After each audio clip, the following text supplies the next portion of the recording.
कोई भी साधक यदि तंत्र सीखने या उसका अभ्यास करने में रुचि रखता है तो उसे पहले एक योग्य गुरु की तलाश करनी चाहिए।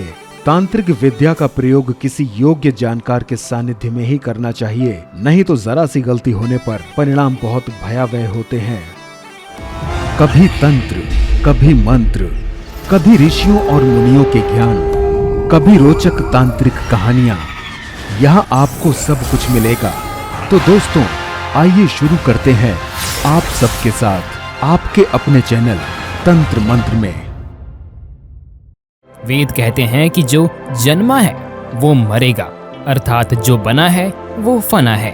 वेदों के अनुसार ईश्वर या परमात्मा अजन्मा, अप्रकट, निराकार, निर्गुण और निर्विकार है। अब सवाल ये उठता है कि फिर शिव क्या है?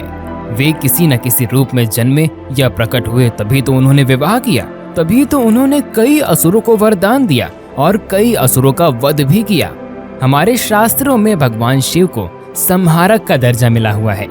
कहते हैं भगवान शिव स्वयंभू हैं, जिसका ना कोई आदि है और ना ही कोई अंत, तभी तो इन्हें अमर, अजर, अविनाशी कहा जाता है।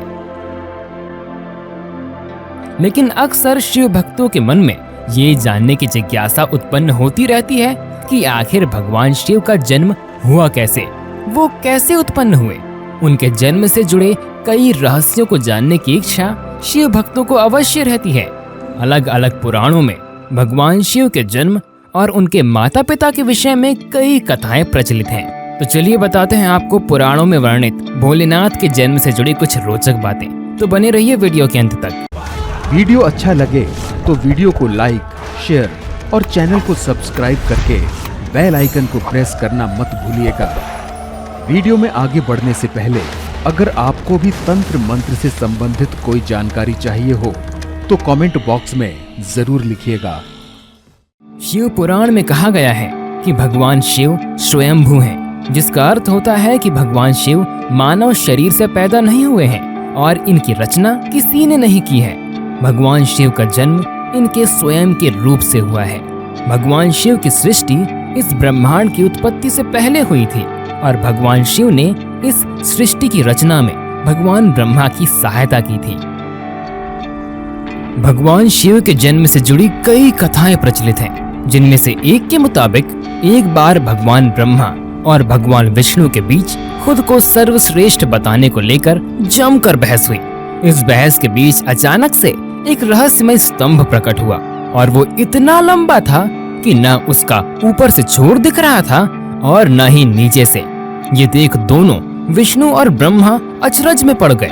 उन्हें लगा कि क्या इस धरती पर कोई तीसरी महाशक्ति भी है जो उनसे ज्यादा ताकतवर है।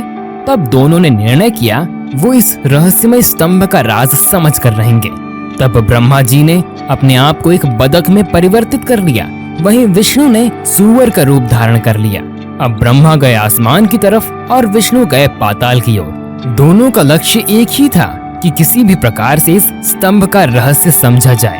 अब काफी वर्ष बीत गए, लेकिन दोनों में से कोई भी उस स्तंभ के आखिरी छोर तक नहीं पहुंच पाया। जब दोनों असफल होकर वापस अपनी जगह पर आए, उन्होंने देखा कि उस स्तंभ से भगवान शिव प्रकट हो रहे थे। तब उन्हें एहसास हुआ कि ब्रह्मांड का संचालन एक सर्वोच्च शक्ति द्वारा हो रहा है, जो भगवान शिव ही हैं। इस कथा में खंबा भगवान शिव के कभी न खत्म होने वाले स्वरूप को दिखाता है, यानी शिव अनंत हैं।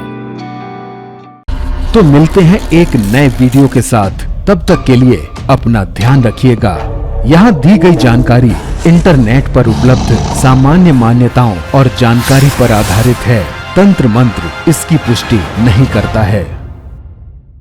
कोई भी साधक यदि तंत्र सीखने या उसका अभ्यास करने में रुचि रखता है तो उसे पहले एक योग्य गुरु की तलाश करनी चाहिए। तांत्रिक विद्या का प्रयोग किसी योग्य जानकार के सानिध्य में ही करना चाहिए, नहीं तो जरा सी गलती होने पर परिणाम बहुत भयावह होते हैं।